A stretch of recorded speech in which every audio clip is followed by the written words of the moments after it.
Hi, my name is Daniel Olshansky. I'm Chet's intern here on the Android team at Google, and today I'll be discussing a few card flip animations.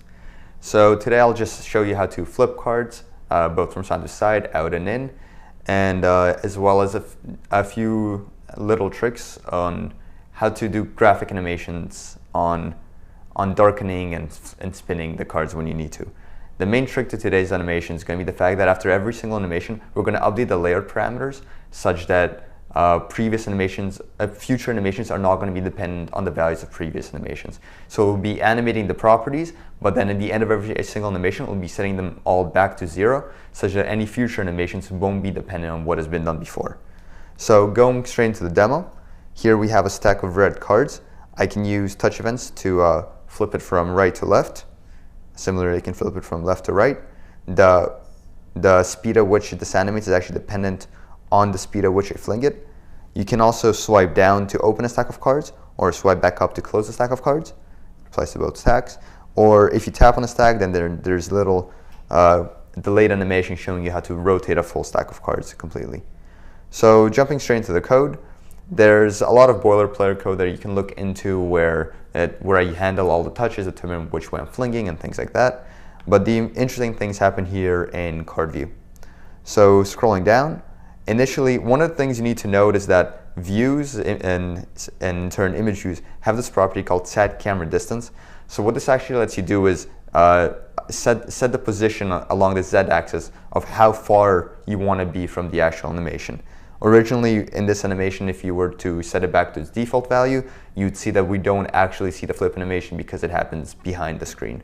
After that, we retrieved the bitmaps that we use for the front and the back of the cards, and keep going down.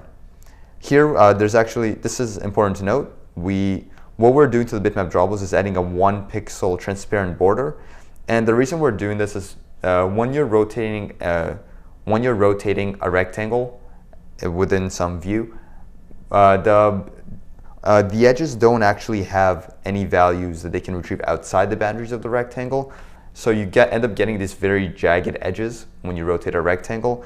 But this problem can be very easily abided simply by having a 1 pixel transparent border, and it's done right here, and then you'll see that the edges are actually smooth as you rotate the cards. Then there's two methods, flip from left to right and flip from right to left.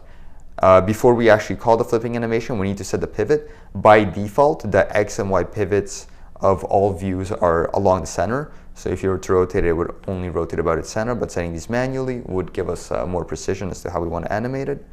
Then there's a method called flip horizontally after we set the pivot.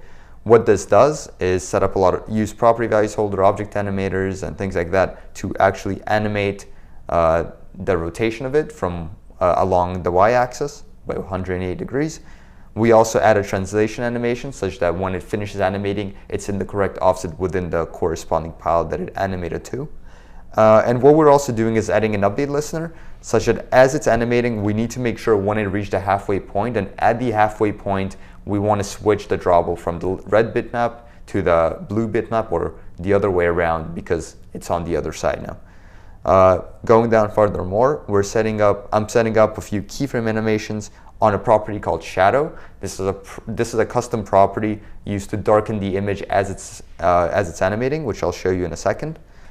Scrolling down even more, I set a duration using the velocity passed in from the fling, and then use an animator set to play all of these together. At the end of the animation, I need to update the bitmaps and set some default values back to their default values. So like I said, I'm animating a custom property called shadow. So since my string is shadow, my object animator is going to look for a property on that target called sat shadow right here. And all I'm doing here is using alpha blending in Porter-Duff mode multiply. And all this does is just darken the image as it's animating, and that's how you get that shadow-like effect.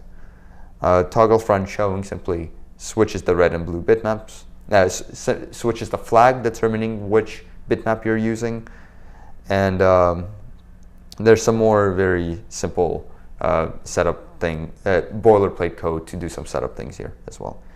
So the thing is, in on draw, when I'm flipping my card, instead of actually creating a new bitmap that's horizontally mirrored from my original bitmap, all I'm really doing is concatenating my canvas with a matrix that does that exact same thing. So this way, it's a lot more efficient, doesn't use as much memory, uses the exact same bitmap, but I'm still able to achieve that horizontal mirroring effect of the image after I've actually flipped it.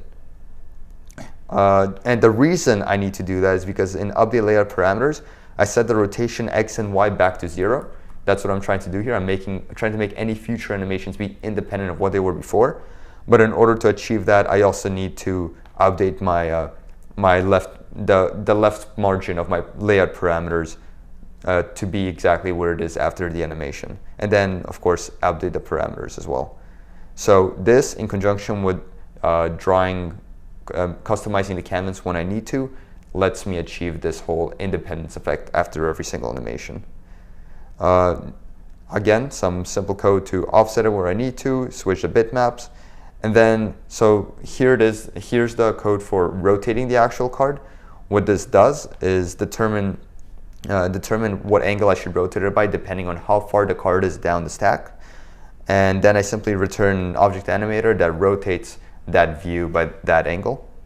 The other thing that I can also do is when I tap on a card and all the cards flip in a circle with a certain delay between them, it's almost the same animation, except the angle is always 360 degrees. But the other thing to note is that you need a start delay. The cards on top start animating almost immediately, whereas the cards underneath only start animating when all the cards above that card have already gone past a certain point in the animation. So I add a different start delay depending on where the card is, and then I play all those animations together. And the other thing, so that's how you actually get the animations for every individual card. And if you look in the Cardflip activity, which is the main activity, all I'm doing here is looping through all my cards. When some stack has been tapped, I'd retrieve that object animator that I can get from my card view. And the other thing I'm doing is bringing that child to the front. So depending on how I've been flipping the cards, I don't exactly know whether all the cards on the right stack are on top of the cards on the left stack. So I'm just sequentially calling bring child to front to change the Z order of all the cards in the stack that I'm animating.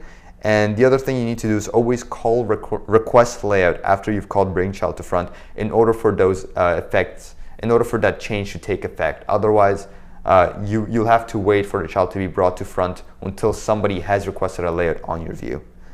Very similarly, in order to achieve the full card rotation, I am retrieving the object animators from all the cards, bringing the objects to front, and doing almost the exact same thing, except with a different object animator which I can retrieve from my card view. So that's pretty much how you can flip cards, rotate them, and animate them in different ways. Thanks.